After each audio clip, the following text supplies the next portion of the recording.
በስመ አብ ወወልድ ወመንፈስ ቅዱስ አሐዱ አምላክ አሜን።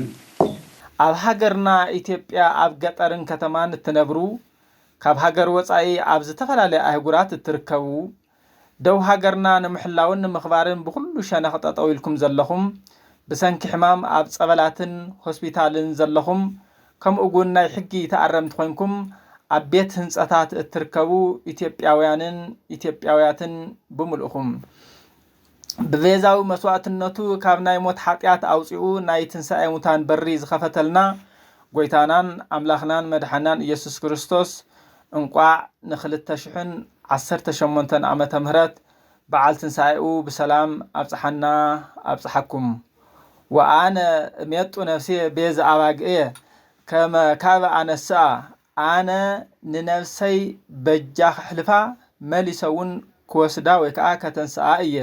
ወንጌል ዮሐንስ ምዕራፍ 10 ቁጽሪ 17 ጎይታናን ኣምላኽናን መድሓናን ኢየሱስ ክርስቶስ ብሰብኣዊ ክዋኔኡ ሰብ እኳ እንተኾነ ብመለኮታዊ ክዋኔኡ ንሱ ቃል ኣብን መንፈስ ቅዱስን ወይ ድማ ወልደ እግዚአብሔር እዩ።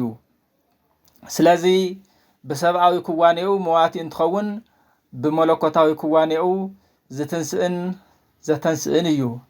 በዚህ መሰረት ስግው ቃል ንኽልቲኦም ተግባራት ብሓደ ኣካልን ክዋኔን ናይ ምፍጻም ስልጣን ኣለዎ። ስለዚ ባዕለይ ናይ ምንባርን ምልዓልን ስልጣን ኣለኒ ብምባል ሓቁን ማንነቱን ኣርአየ። ጎይታና ነዚ ኣመልኪቱ ቅድሚ ሞቱን ትንሣኤውን ንቅዱሳን ሐዋርያት ብተደጋጋሚ ኣረዲእዎም እዩ። ስለዝኾነ ድማ ሞቱን ትንሣኤን ጎይታና ብኣጋጣምን ብምግዳድን እንተይኮነስ ተፈሊጡ ዝሓደረን ብፍቃድ ከም ዝኾነን ካብዚ ሓቂ እዙይ ንርዳእ። ጎይታና ነዚ ተግባር ብፍቃዱ ዝፈጸሞ ብናይ እግዚአብሔር ኣሰራርሓ ካብዚ ወፃኢ ናይ ዓለም ድሕነት ዝከናወነሉ ዕድል ስለዘየለ እዩ። ብናይ እግዚአብሔር ኣሰራርሓ ኃጢአትን በደልን ዝስረዝ ብበጃዊ መስዋዕቲ ጥራሕ ከም ዝኾነ ካብ ብሉይ ኪዳን ጀሚሩ ብዝነበረ ናይ ቤዛዊ መስዋዕቲ ኣቀራርባ ዝተፈልጠ እዩ። ስለዚ ናይ ሰብ ምልኣት ኃጢአት ሙሉእ ብምሉእ ኣወጊዱ ንሰብ ካብ መቕጻዕቲ ሞት ሓራ ንምውፃእ ብቕዓት ዘለዎ ቤዛዊ መስዋዕቲ ናብ እግዚአብሔር ምቕራብ ነይርዎ። ይኹን እምበር ነዚ ዓይነት ቤዛዊ መስዋዕቲ ዝበቅዕ ካብ ፍጡራን ወገን ስለ ዘይተረኽበ ለሊሁ መስዋዕት ወለሊሁ ሰዋኢ ወለሊሁ ተወካፌ መስዋዕት ማለት እውን ባዕሉ መስዋዕቲ ባዕሉ ሰዋኢ ሊቀ ካህናት ባዕሉ ተቐባሊ መስዋዕቲ ኣምላኽ ኮይኑ ናይ ቤዛነትና መስዋዕቲ ባዕሉ ብባዕሉ ንባዕሉ ኣቕረበ። በዚ ቤዛዊ መስዋዕቲ ንዓና ካብ ናይ ሞት መቕጻዕቲ ሓራ ኣውፂኡ ብትንሣኤኡ ትንሣኤና ኣበሲሩና እዩ። ኣብ ሃይማኖት ክርስትና ዝርከብ ፍጹም ድሕነት ሓርነትን በዚ በጃዊ መስዋዕቲ ዝተመስረተ እዩ። ዝኸበርኩም ናይ መንፈስ ቅዱስ ደቅናን ምእመናንን ምእመናትን ጎይታና ብትንሣኤኡ ትንሣኤና ኸበስረና እንተሎ ንሕና ናይ ትንሣኤ ሰባት ኮይና ብመንፈስን ብሞራልን ብምጉልባት ናይ ዓለም ብርሃናት ክንከውን እምበር ተመሊስና ነቲ ናይ ጸልማት ሓይሊ መሳርሕታት ንክንከውን ኣይኮነን። ምስጢር ሞቱን ትንሣኤኡን ብጽሩይ ሕሊናና እንተተረዲእናዮ ውሽጥና ንዕኡ ንምቕባል ዝኸብዱ ኣይኮነን። በዚ መዳይ እዙይ ብትንሣኤኡ ኣሚንና ትንሣኤና እናተጸበና ንርከብ ህዝበ ክርስቲያን ብቕኑዕ ኣተሓሳስባ ብድልዱል ኣእምሮን ብእምነትና ሓይልን እናተሓገዝና ነቲ ጸልማት ናብ ብርሃን ንምቕያር ክንጽዕርን ክንተግህን ይግብአና።